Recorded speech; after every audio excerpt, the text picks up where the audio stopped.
Let's preview Game 3 of the ALCS. Well, Blue Jays fans, if you're concerned about your team in this series, let us introduce you to George Kirby, who is very nasty. Ooh. Very nasty. Listen, Shane Bieber's not too bad either. No, I got to Shane be honest. Bieber is solid. I got to be if there's a guy that you needed right now, that's probably your guy. Yeah. George Kirby at home. Oh God, Kratzy. This guy has been dominant. He's a name that we've always talked about over the last some odd years. He can pitch, and he loves this moment. He loves it. So I think he's ready to rock. Oh boy, this could be some trouble. And you see the Mariners, guess what? They're hitting now, boys. Watch out for this squad. They're clicking on all cylinders. Polanco, I mean, Jesus. This guy has been incredible, and he's been doing it for a long time. Yeah, and he throws a ton of strikes, sometimes to his detriment. He throws so many strikes. He's so efficient, Kratz, that he does give up a decent amount of homers because he's all over the zone, so he can be susceptible at times. He has big home road splits. That's probably why the Mariners are lining him up in Seattle. But how do the Blue Jays climb back into this series? By not trying to get those homers. Like, he's going to be in the zone, so the Jays don't have to, control the zone, but they need to play their game. Don't go to Seattle and go, gee, let's see if the ball's traveling. It's not. It's not, and that's okay, because the Jays don't need to live and breathe on the home run. Like, they don't have to. Like, you got your homers, it's okay, but to me, they got to be able to win a 3-2 ball game out in Seattle. That's possible. It definitely is. But excuse me, they got to keep the runs down. So that's the other thing. So on their side, yeah, the bullpen's really the big difference right now for me. I mean, I was on a Seattle radio show today, and we were kind of sizing up both squads, and obviously the offense has shown up for the Mariners so far, but the Blue Jays have a solid offense. The thing for me, Kratz, is the difference in depth for the Mariners with their bullpen. Their circle of trust is large right now when Bizzardo can give you 2 scoreless innings every other game right now, and obviously Brash and Munoz at the back end is great, and it's better than what the Blue Jays have. There's a big difference there. They've got a money bullpen to go along with 3, if not 4, solid starters if Brian Wu comes back, or actually 5, I should say, really, right? Because you've got Bryce Miller, and he looks better than he did early on in the season too. So you've got 5 starters. One of them could move to the bullpen and make it even more dangerous. Yeah, the pitching advantage is 100% in the Mariners' favor. And so you want to go to a park that the pitching advantage kind of becomes neutral. Not the case in Seattle. But how this has gone, to me, I didn't see them losing 2 at home. Like, the Jays were playing hot. They were, in my opinion, they were dominating the Yankees for the most part. And the Mariners came in and said, yeah, I get it. We looked bad against a team who couldn't score any runs in the Tigers. But we beat Tarek Skubal twice, so we have that going on for us. I just felt like coming into the series has not played out the way that is going right now. And to me, that should be scary for even the 2 National League teams. Whoever wins it, that goes up against, if it's the Mariners are just getting better as the postseason goes on. They're getting more experience because a lot of these guys don't have a ton of postseason experience. And don't ever bet against the year of Cal, okay? That's it. If you ever need an answer of why the Mariners will win, don't bet against the year of Cal. That is true. Do you know who else stands out besides Cal? And, of course, Polanco has been very clutch for them. I mean, Julio Rodriguez has come up in some big moments. Sometimes you got to look away from the batting average and OPS in a short sample during the postseason and look at the timeliness. Nobody's got more timeliness than Polanco, but Julio already in a couple rounds has had huge clutch knocks for them. And I think that he's a different ball player this year in terms of where we'd see him press. I know it often came at the beginning of a season.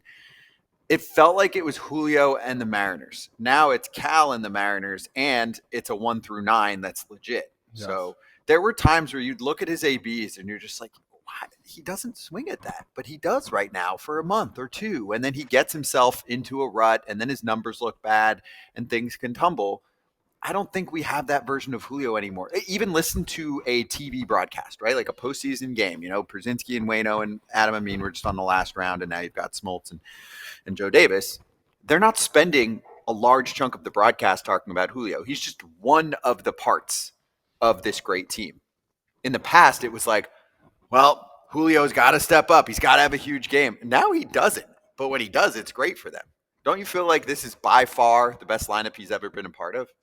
I would agree with you on that front, but I also think clutch times ask for clutch players, and this is playoff time. This is a playoff guy that finally gets in a little bit, and all of a sudden, here he goes. He's taking off. He's a phenomenal baseball player. Big double he had in the bottom of the eighth to propel them to get a victory.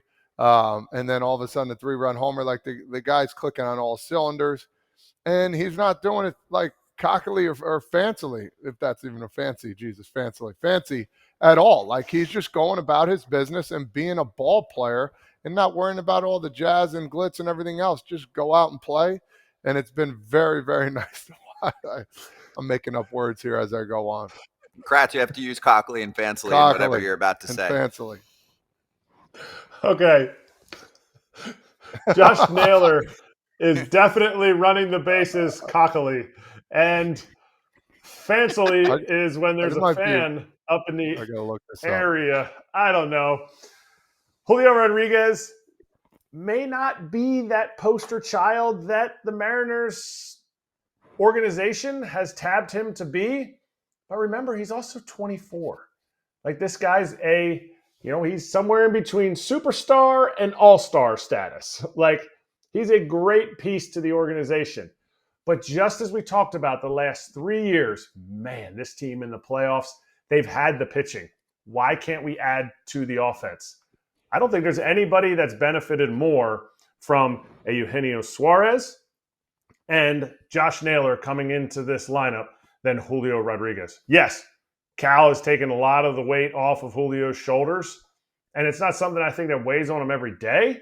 I just think it's something that teams can't just go, Julio will swing at anything.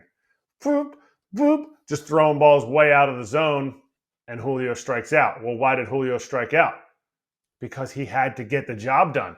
Now he doesn't need to because Josh Naylor is going to have a 10-pitch at-bat. He's going to steal second base when the team's not looking and he's slow. Eugenio Suarez always has a chance to hit a homer. The guy had 49 dingers this year.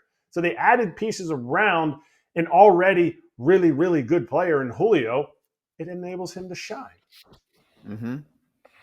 You want cockily? First of all, we got the definition. It's apparently a real word. It is a real word. Cockily is an adverb, and I was actually right by saying it.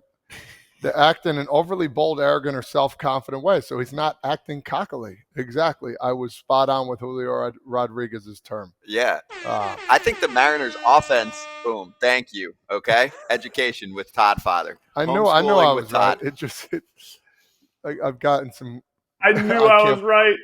I can't believe I was right. I got to be honest. Okay. How about fancily? I said fancily. Fancily, you can look up while I just mentioned this part about Julio. So I know that the Blue Jays tied the game up, and then obviously the Mariners took off again, right? This was a 3-3 game. Mariners scored 7 unanswered runs to end up winning this. But for me, of course, he set the tone.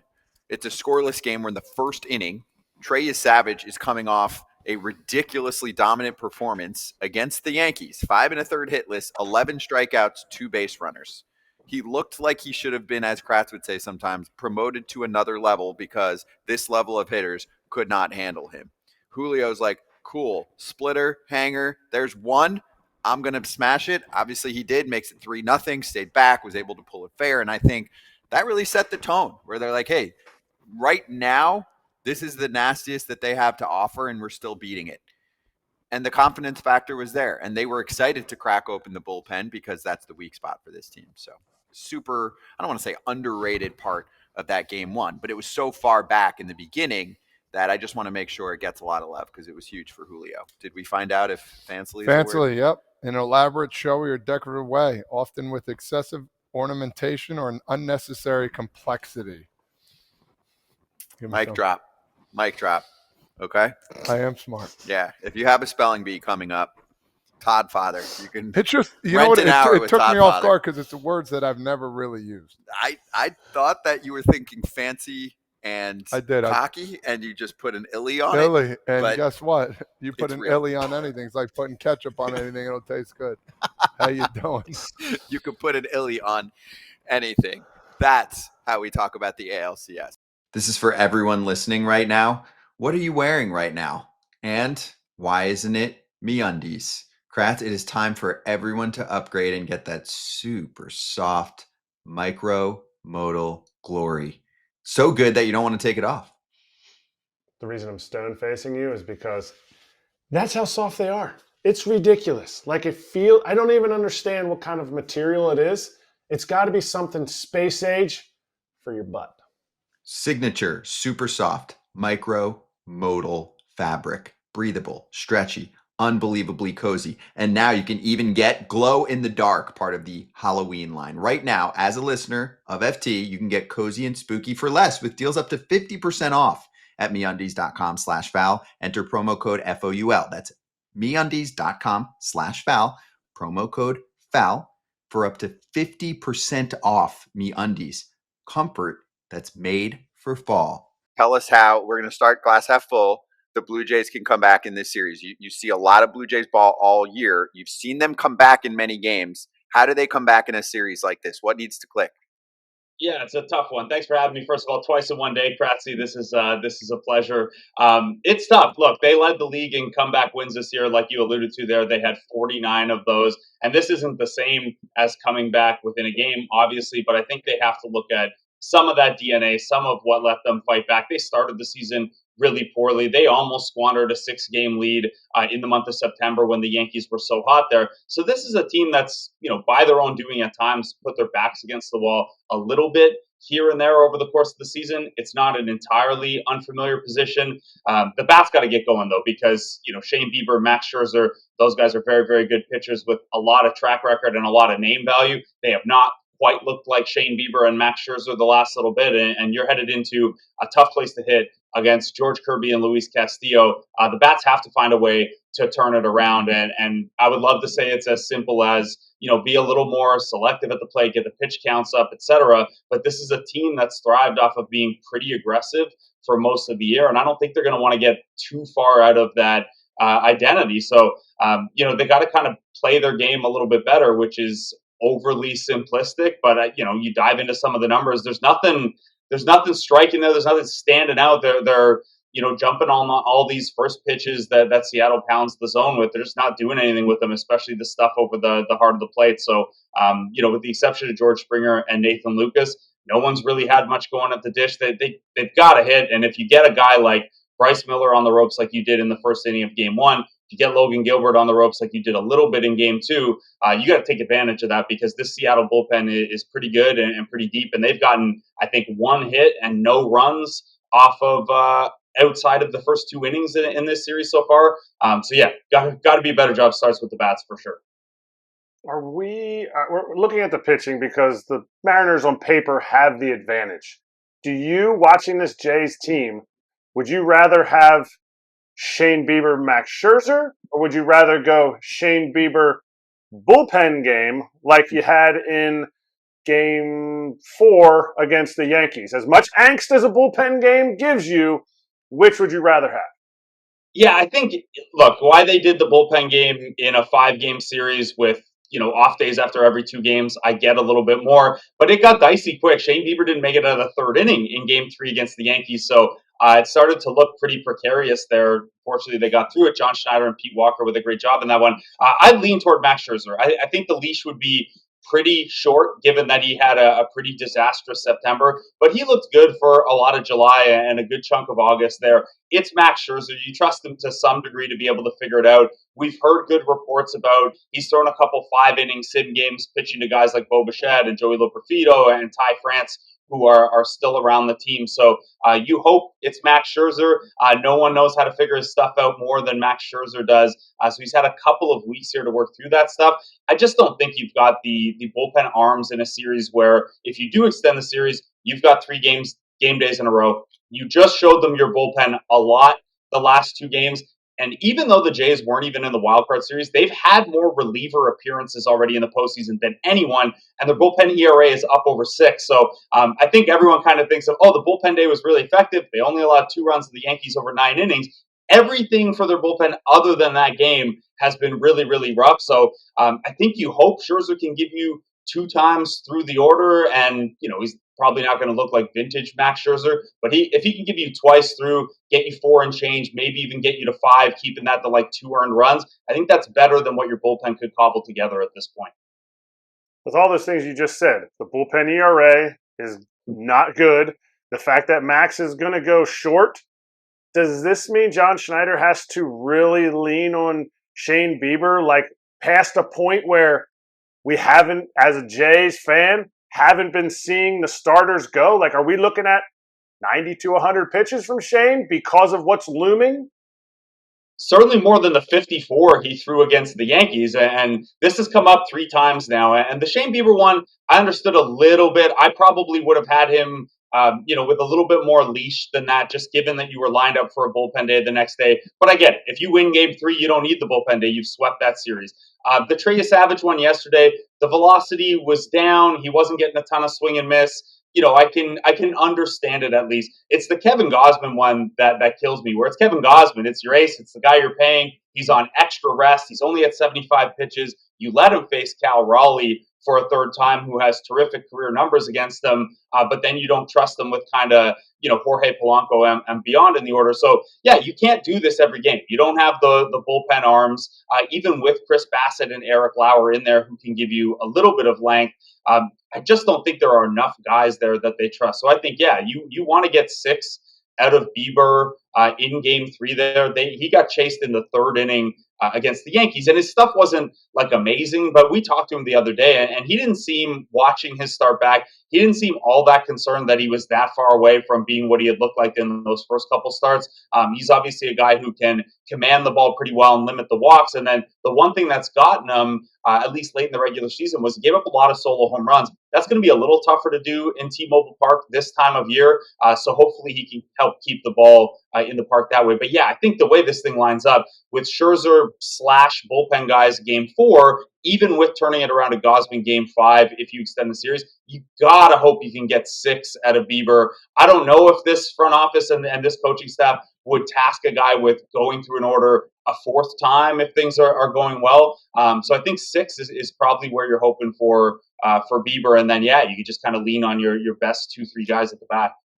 When I played for the Jays, going out to Seattle was Toronto West. Like, the Blue Jay fans came out because Vancouver, the people all the way out there, it's a much easier drive, ride, flight than it is to come out to Toronto to see their country's team. Is that going to be an advantage? Or have you heard the Mariners organization is kind of axing a little bit of those tickets that you can't get from across the border?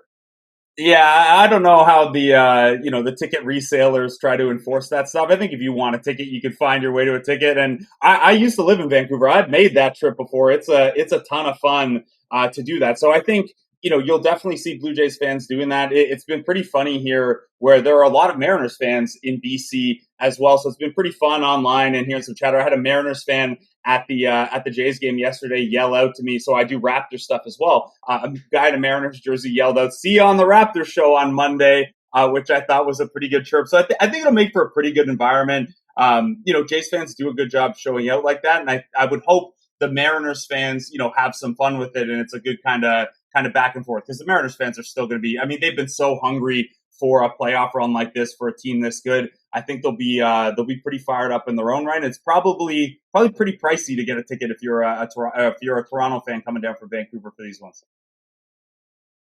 Hey, if things don't go well, because the Blue Jays do have to win 4 out of the next 5 games to make it to the World Series, is this a successful season in Toronto? What is the fan base like? Because, for example, they took down the Yankees, and I know they were very excited about that. Yankee fans are World Series or bust type of fan base. I think Dodger fans have turned into that. I feel like most other fan bases can look at the, smaller successes and say this was a really fun ride. Do you feel that way with Toronto? Or are they like, hey, Canada hasn't seen a champion in baseball or hockey in way too long. I think it's somewhere in between where, if this were the first kick at the can for this group, you'd feel pretty good about it. The 2015 and 2016 Blue Jays teams are held in incredibly high esteem here.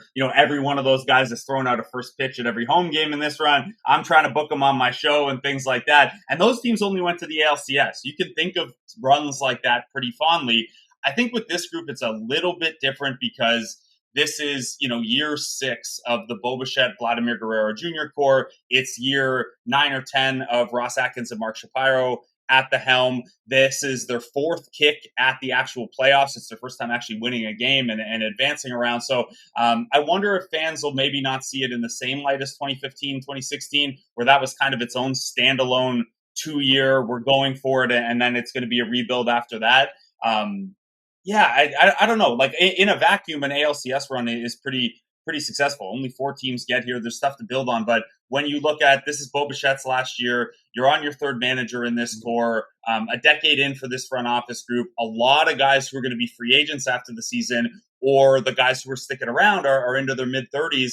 I don't know if things will line up for you as well as they have this year, especially in the American League East. So I think it's fine. It's a success in the grand scheme of things, but there will be a little bit of an asterisk with that where, if this ends up being the end of this partial era and it takes you a couple years to get back here, the entire era itself, and we'll call it the Bichette Guerrero era because those two guys have kind of been the faces of it, that'll have seemed, I think, still like a bit of a missed opportunity. I want to know one guy. We talked about the pitching. It's got to get going a little bit. We talked about Vlad Guerrero, how he's done really well. Besides Vlad Guerrero Jr., give me one guy who's going to have to step up hitting-wise in the clutch situation because they might walk him, they might put him on, they might find – give me this one guy that's going to have to step up for this team to get back into this series. Yeah, I'll pick Addison Barger as a bit of an X factor. He's the guy protecting Vlad in the lineup. He's had some okay plate appearances, taken some walks and being selective. He's a guy from the Pacific Northwest area, so this will mean something to him. He grew up a Mariners fan. I just think if you're going to pitch carefully around Vladimir Guerrero Jr., like Seattle's done, and Vlad's expanded a little bit, trying to respond to that with a couple of weak grounders in the last game, particularly. I think the guy who's hitting behind him, he's got to have confidence that guy's going to come through and deliver something. The Mariners are very, very righty heavy. So Barger lines up as someone who should have, the platoon advantage in a lot of his at-bats. So I'll go with him. I would have said Nathan Lucas before the series, but it feels unfair because he's already done so much and doing it on one leg that it feels unfair to ask him for more. All right, last one for me, 2-parter. One, how disappointing is it to not have Bo involved in the postseason for this ball club? And 2, of the, I want to say like no-name guys that most of the rest of the baseball world doesn't know about because they just broke out this year, which one do you think has the most lasting power? Like Lucas can be on there, and Clement can be on there, and Barger can be on there. Maybe 1 or 2 others I'm missing. Schneider can be on there, but you can't put like Kirky or Vladdy or any of those guys. Yeah, the first part, with Bo Bichette, it's tremendously disappointing. Like, he missed a good chunk of the season, still almost led the league in hits. He's a huge part of the middle of that order. And then, more from the fan perspective or what they've been trying to build, it feels wrong that in Bo Bichette's last year, what could be the last year of the Vlad and Bo era, because only Vlad's extended beyond this year, that Bo Bichette is not a part of it yet, and he's not getting a chance to compete in the playoffs and try to drive this thing. Maybe he gets to if they turn this thing around and can reach the World Series. He was going to start trying to ramp up again yesterday, but yeah, it feels wrong. He's been the co-face of the franchise during this run. He's been a guy who was a part of the playoff failures in the 2024 failure, a year that was really plagued for injury with him. So, I'm sure he's really disappointed to not get the same chance at kind of retribution or making good on this era that Vladimir Guerrero Jr. got in that Yankees series and will continue to get here. So that part stings for sure. As far as your second part, who do I think has some lasting power? I already answered Barger for the other one. So while I think he's an everyday guy, I'll say Ernie Clement. I think, look, he's almost 30 and he's still ARB controlled. So it's not like he's going to have a big free agent splash or anything like that. But that's a guy who can play 4 positions around the diamond, has a really high contact profile. You talked to John Schneider, Miles Straw. I know you guys have had some of the guys on the team on the show this year as well. And everyone talks about the chemistry aspect, and he's a huge part of that. So I think he means a lot to the fabric of that team, and a guy who can do so many different things and fit in a lot of different ways, even when his bat is maybe not necessarily there because, the contact can hot and cold. I think that's a guy who's going to stick around and have a spot in the majors for, he's almost 30. So at least a couple more years though.